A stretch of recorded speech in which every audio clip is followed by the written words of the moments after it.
حضرات ہم اور آپ آقا نامدار حضور سرور کائنات صلی اللہ تعالیٰ علیہ وسلم کی بارگاہ بے کس پناہ میں درود پاک کی ڈالی محبت کی تھالی میں سجا کر پیش کریں. پڑھیے درود پاک. اللہم صلی علی سیدنا و مولانا محمد و بارک وسلم صلو علیہ صلاۃ و سلام علیک یا رسول اللہ صلی اللہ تعالیٰ علیہ وسلم. میں اپنی گفتگو کو جلدی سے جلدی آپ تک پہنچانے کی کوشش کرتا ہوں. اللہ رب العزت کلام پاک میں ارشاد فرماتا ہے ان اولیاءہ الا المتقون. رب کعبہ فرماتا ہے نہیں ہے کوئی اولیاء مگر متقی کے. رب کعبہ اپنے بندوں کو بتانا چاہتا ہے جو مجھ سے ڈرنے والا ہوگا وہ میرا متقی ہوگا, جو مجھ سے ڈرنے والا ہوگا وہ میرا ولی ہوگا, جو اپنے سینے کے اندر خوف خدا رکھے گا وہ میرا قریبی ہوگا, وہ میرا دوست ہوگا, وہ میرا اولیاء ہوگا, وہ میرا ولی ہوگا. رب کعبہ فرماتا ہے جس کے سینے کے اندر جتنا عشق رسول ہوگا وہ اتنا بڑا ولی ہوگا. جب رب کعبہ نے اپنے پیارے بندے عبدالقادر کو غوثیت کا مرتبہ عطا کیا, ولیوں کا ولی بنایا, اب ذرا غور کریں کہ جب رب کعبہ نے اپنے بندے کو ولیوں کا ولی بنایا تو سرکار غوث اعظم کے سینے کے اندر خوف خدا کتنا ہوگا. اللہ فرماتا ہے جس کے سینے کے اندر جتنا خوف خدا ہوگا اتنا بڑا ولی ہوگا. رب کعبہ نے اب شیخ عبدالقادر جیلانی کو ولیوں کا ولی بنایا تو شیخ عبدالقادر جیلانی کے سینے کے اندر خوف خدا کتنا ہوگا. بولیے سمجھ میں آ رہا ہے؟ ہاں تو بولیے سبحان اللہ. اللہ رب العزت فرماتا ہے جس کے سینے کے اندر جتنا خوف خدا ہوگا وہ اتنا بڑا قریبی ہوگا. رب کعبہ کا دوست ہوگا, قریبی ہوگا, ولی ہوگا, اولیاء ہوگا. اب چلو حضرت اویس قرنی کی بارگاہ میں حضرت اویس قرنی بکریوں کو چرا رہے تھے. کس کو چرا رہے تھے؟ بکریوں کو چرا رہے تھے. بکریوں کی حفاظت بھیڑیا کر رہے تھے. بکریوں کی حفاظت بھیڑیا کر رہا تھا. ایک راہگیر کا گزر ہوا, اس نے دیکھا اور تعجب میں پڑ گیا, سوچنے لگا واللہ یہ کیا ماجرا ہے, بکریوں کی حفاظت بھیڑیا کر رہا ہے. بھیڑیا تو ایسا جانور ہے اگر بکریوں کو دیکھ لے گا تو منہ میں پانی آ جائے گا, بکریوں کو نوچنے کی کوشش کرے گا, بکریوں کو نوچنے کی کوشش کرے گا, بکریوں کو نقصان پہنچانے کی کوشش کرے گا. واللہ یہ کیا ماجرا ہے, واللہ یہ کیا ماجرا ہے, بکریوں کی حفاظت بھیڑیا کر رہا ہے. اب وہ راہگیر گیا حضرت اویس قرنی کی بارگاہ میں, ہاتھوں کو جوڑ کر عریضہ پیش کرنے لگا, اے اللہ کے بندے ذرا یہ بتاؤ, میں نے پہلی مرتبہ دیکھا ہے کہ بکریوں کی حفاظت بھیڑیا کر رہا ہے, کیا تجھے بھیڑیا سے ڈر نہیں لگتا, کیا تجھے بھیڑیا سے ڈر نہیں لگتا؟ تو اویس قرنی نے فرمایا میں بھیڑیے سے ڈرتا تھا. کب ڈرتا تھا؟ جب میں رب کعبہ سے نہیں ڈرتا تھا. جب سے ہم نے رب کعبہ سے ڈرنا شروع کر دیا بھیڑیا نے مجھ سے ڈرنا شروع کر دیا. اویس قرنی فرماتے ہیں جب سے ہم نے رب کعبہ سے ڈرنا شروع کر دیا بھیڑیا نے مجھ سے ڈرنا شروع کر دیا. اور اویس قرنی نے پیغام دے دیا کہ جو رب کعبہ سے ڈرے گا دنیا اس سے ڈرے گی, جو رب کعبہ سے ڈرے گا دنیا اس سے ڈرے گی. اگر تم دشمنان اسلام کو ڈرانا چاہتے ہو بندوق اٹھانے کی ضرورت نہیں, اسلحہ اٹھانے کی ضرورت نہیں, گالیاں دینے کی ضرورت نہیں, بندوق اور گولیاں چلانے کی ضرورت نہیں. اویس قرنی فرماتے ہیں رب کعبہ سے ڈرنا شروع کر دو اور دنیا کے جو مسلمان کے دشمن ہیں وہ تم سے ڈرنا شروع کر دیں گے. ایسا ہے کہ نہیں ہے؟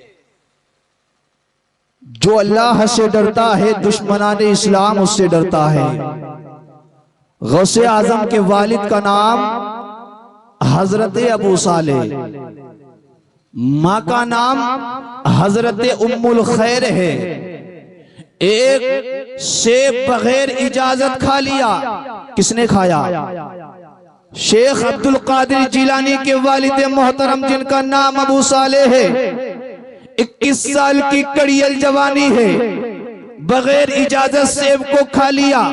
جب سیب کو کھایا بعد میں اچانک خیال آیا، اے ابو صالح تو نے یہ کیا کر دیا؟ سیب تو کھایا، سیب کا مالک کون ہے اس سے اجازت نہیں لی۔ جب تک یہ پیٹ کے اندر جائے اور جب تک سیب سے خون کا قطرہ بنے، سیب کے مالک کو تلاش کر، اس سے سیب کو بخشوا۔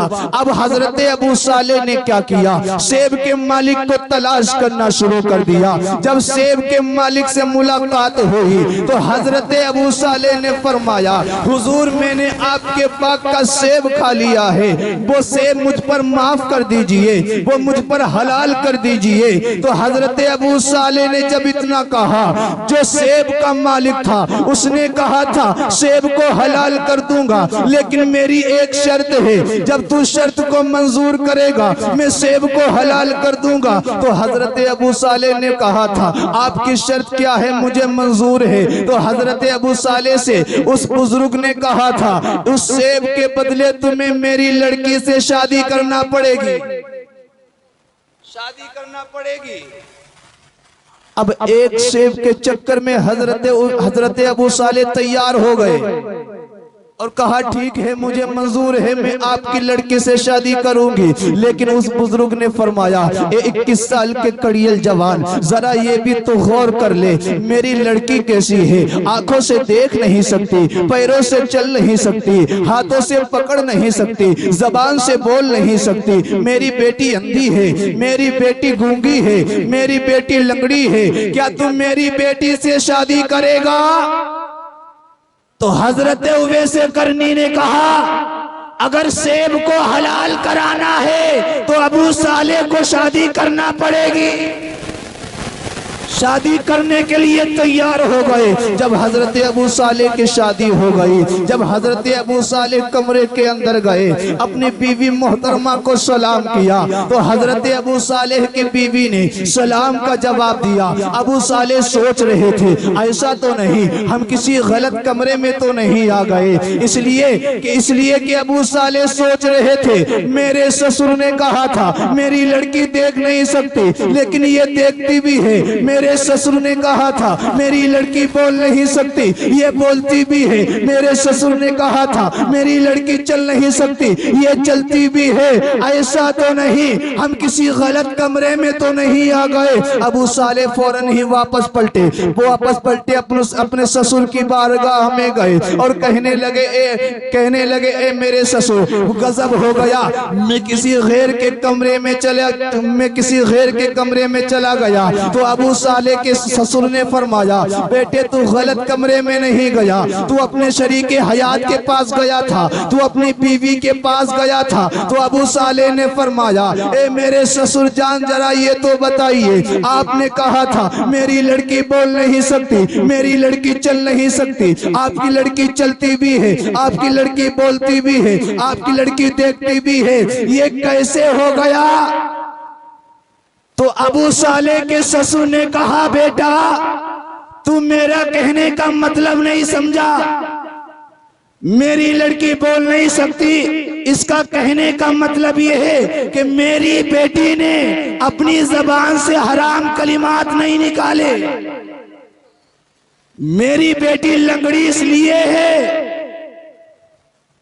کہ حرام جگہوں پر میری بیٹی چل کے نہیں گئی، میری بیٹی بہری اس لیے ہے کہ حرام کلمات کو اپنے کانوں سے نہیں سنا۔ ابو صالح جو اللہ سے اتنا ڈرنے والا ہو اور ام الخیر جن کی ماں اتنی پاکیزہ دامن والی ہو، جب ایسے لوگوں کا ملن ہوتا ہے تب عبد القادر کا جنم ہوتا ہے۔ بس 5 منٹ کے اندر میں اپنے بیان کو سمیٹنے کی کوشش کر رہا ہوں۔ کوئی پیران پیر کہتا ہے، کوئی روشن ضمیر کہتا ہے، کوئی دستگیر کہتا ہے، کوئی عبدالقادر جیلانی کہتا ہے، کوئی محی الدین کہتا ہے۔ اصل نام محی الدین شیخ عبدالقادر جیلانی ہے۔ بس آخری بات بتاؤں گا، اس کے بعد بھی اپنی جگہ لے لوں گا۔ اصل نام کیا ہے؟ شیخ عبدالقادر جیلانی ہے، لیکن کوئی پیران پیر کہتا ہے، کوئی روشن ضمیر کہتا ہے، کوئی دستگیر کہتا ہے، کوئی غوث اعظم کہتا ہے۔ غوث اعظم یہ کوئی نام نہیں ہے، بلکہ ایک عہدے، ایک ڈگری کا نام ہے۔ غوث اعظم ایک ڈگری کا نام ہے۔ اب آپ کہیں گے مولانا میں نے یہ تو پہلی بار سنا، میں نے دنیا کے تمام عہدوں کے بارے میں سنا، ایس ڈی ایم کے عہدے کے بارے میں ہم نے سنا، ایس ڈی ایم کے عہدے کے بارے میں ہم نے سنا، سی ایم کے عہدے کے بارے میں ہم نے سنا، پی ایم کے عہدے کے بارے میں ہم نے سنا۔ ایس ڈی ایم کے عہدے میں اتنا پاور ہوتا ہے، پورے ضلع کا سنچالک کرتا ہے۔ سی ایم کے عہدے کے اندر پاور اتنا ہوتا ہے، پورے پردیش کا سنچالک کرتا ہے۔ پی ایم کے عہدے کے اندر اتنا پاور ہوتا ہے، پورے دیش کا سنچالک کرتا ہے۔ اب آپ کہیں گے رب کعبہ نے جو غوث اعظم کی ڈگری دی، غوث اعظم کا جو عہدہ دیا، اس میں پاور کتنا ہے؟ ہر چیز جو بھی عہدہ ہوتا ہے اس کے اندر پاور ہوتا ہے۔ اور رب کعبہ نے اپنے پیارے عبدالقادر کو جو غوثیت کا مرتبہ دیا، غوثیت کا جو عہدہ دیا، غوثیت کی جو ڈگری عطا کی، اس میں پاور کتنا ہے؟ اب یہ کون بتائے گا؟ ہم جیسا چھوٹا مقرر نہیں بتائے گا۔ بجھیا بازار کے اندر اب کون بتائے گا؟ کوئی عام آدمی نہیں بتائے گا۔ اب کون بتائے گا؟ وہی بتائے گا جس کے اندر پاور ہے، جس کو عہدہ دیا گیا ہے، اس عہدے کے اندر جس کو پاور دیا گیا ہے، اب وہی بتائے گا۔ اپنی آنکھوں کو بند کرو، بغداد کی زمین پر چلو اور سرکار غوث اعظم کی بارگاہ میں عریضہ لگاؤ۔ آنکھوں کو بند کرو، اپنی آنکھوں میں آنسو لے کر کے سرکار غوث اعظم سے پوچھو، اے عبدالقادر، دنیا کے عہدے کے بارے میں ہم نے سنا، دنیا کے عہدوں کے اندر جتنا پاور ہے میں نے دیکھا، لیکن رب کعبہ نے آپ کو جو ڈگری دی ہے، آپ کو جو پاور دیا ہے، اس میں پاور کتنا ہے؟ تو سرکار عبدالقادر فرماتے ہیں کہ آسمان سے اس وقت تک بارش کا قطرہ زمین پر نہیں گرتا جب تک عبدالقادر کی اجازت نہیں ہوتی ہے۔ اتنا پاور رب کعبہ نے غوثیت کی ڈگری میں عطا کر دیا۔ ہر دور میں ایک غوث ہوا۔ نبی کے دور میں جو غوثیت کے مرتبے پر بیٹھالا گیا، اس ذات کا نام حضرت اویس قرنی ہے۔ اویس قرنی کے بعد جو غوثیت کے مرتبے پر پد پر بیٹھالا گیا، اس کا نام حضرت حسن بصری ہے۔ حسن بصری کے بعد جو اس منصب پر بیٹھالا گیا، اس ذات کا نام شیخ عبدالقادر جیلانی ہے۔ اور ہر غوث کو کسی کو 100 سال کا زمانہ ملا، کسی کو 200 سال کا زمانہ ملا، کسی کو 300 سال کا زمانہ ملا، لیکن جب یہ مرتبہ غوث اعظم کو عطا کیا گیا تو 100-200 سال کا زمانہ نہیں، جب سے اس مرتبے پر بیٹھے اس وقت سے لے کر آج تک، اور آج سے لے کر امام مہدی کے ظہور تک اس مرتبے پر، اس گدی پر سرکار غوث اعظم جلوہ افروز رہیں گے۔